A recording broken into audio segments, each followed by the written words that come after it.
She tried to erase every shred of evidence to frame me, and ended up destroying her own career instead. Imagine spending weeks building a project at work, only to have your new boss tear it apart, sabotage you, and then try to pin the disaster on you? Well, that's exactly what happened to me. But she had no idea that I was quietly building the perfect trap.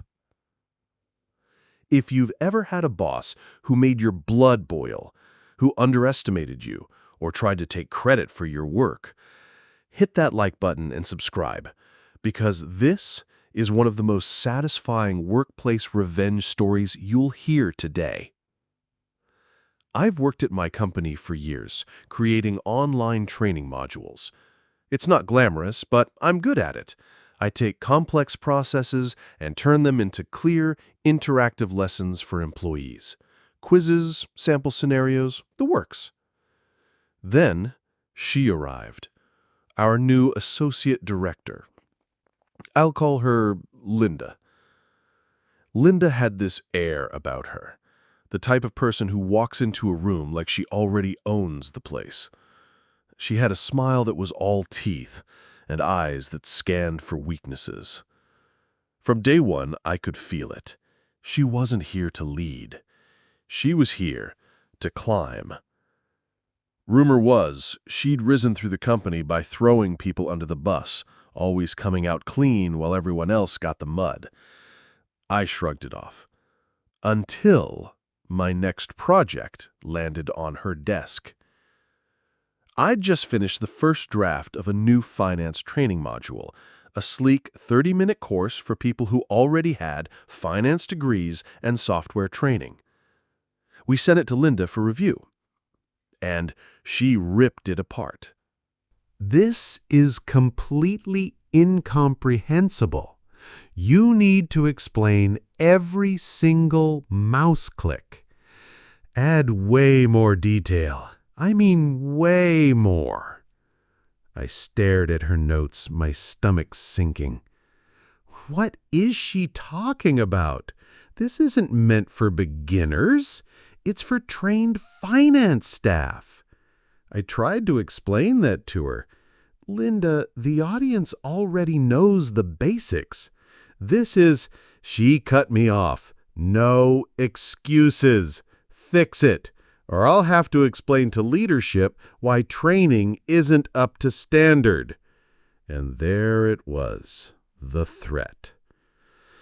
So for the next 2 weeks, I wasted my life dumbing down the course. I worked with our subject matter experts who couldn't believe the nonsense we were adding. How to set up your email signature. How to connect to a network drive. How to basically turn on the computer. One SME literally said, "Are we making a module for toddlers?" By the time we were done, our clean 30-minute course had mutated into a 3-hour marathon of irrelevant fluff. I had to re-record hours of voiceover, all because Linda didn't understand the difference between an expert and a beginner. I sent it back for review, and she went silent. A week passed. Then the finance director pinged me.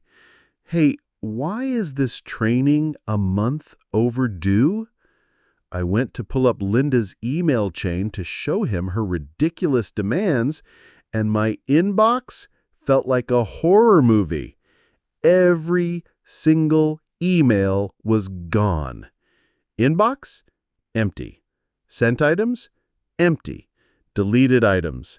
Empty. Cold sweat dripped down my back. This wasn't an accident. I checked with the SMEs. Same thing. All emails with a certain phrase from Linda were wiped. That's when I called my friend in IT. She sniffed around and whispered, "Someone did a compliance delete." That's like a server-wide email nuke, usually for spam, but this was targeted. targeted at me. My chest tightened. Linda wasn't just incompetent. She was trying to erase the evidence and frame me for her mess. If Linda wanted to play dirty, I could play smarter. My IT friend recovered the deleted emails, and I saved everything to a flash drive. Then I told the SMEs to do the same. Every conversation, every instruction, every ridiculous demand, safe and sound in our little offline evidence locker. Meanwhile, I played the waiting game. I wanted to see her final move. Sure enough, Linda finally published the bloated, useless training module and sent it to the finance director for approval. His reaction? Pure disgust. This is a mess. This doesn't even look like your work. And there it was, the setup for her betrayal. The finance director called a meeting with the three of us. Linda came in all smiles, pretending innocence. "Oh, I just gave a couple of suggestions. He must have overcomplicated it." I could feel my heart pounding. Then she said the magic words. "I think he even switched versions after I approved it." That was it. I took a deep breath, leaned into my camera, and said, "Sir, if I can share my screen, I think I can clear this up." Click. Up came my flash drive. Every single email. Linda demanding I add irrelevant fluff. Me pushing back. Her threatening tone.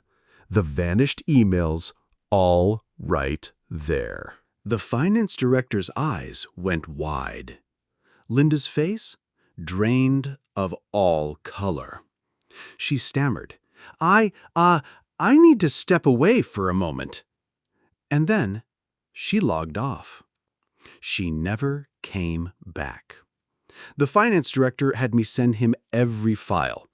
I told him, "You might want to save them quickly. They might not be here later." Then I explained the compliance delete. His jaw tightened. "Thank you. I'll handle it from here." The next day, Linda's account went dark. Word spread like wildfire. Internal audit. IT department under investigation. Linda and an IT manager both left to presume new opportunities. The rumor mill later confirmed what HR couldn't say out loud. They were having an affair, and the IT guy helped her delete the evidence. Both got hit with divorces. And me? I went back to doing my job with the most satisfying quiet smile of my career. The most satisfying part wasn't just that she got fired. It was sitting there in that meeting, calmly showing the receipts, while she realized all that scheming, all that manipulation, all that arrogance, and she dug her own grave. She tried to throw me under the bus and ended up running herself over. This whole thing taught me something about karma. You can lie, cheat, and sabotage all you want, but when your ego is bigger than your brain, eventually you expose yourself. Sometimes all you have to do is keep the receipts. If this story gave you chills, smash that like button and tell me in the comments, what's the most satisfying workplace revenge you've ever seen? And of course, subscribe for more stories where karma always finds its target.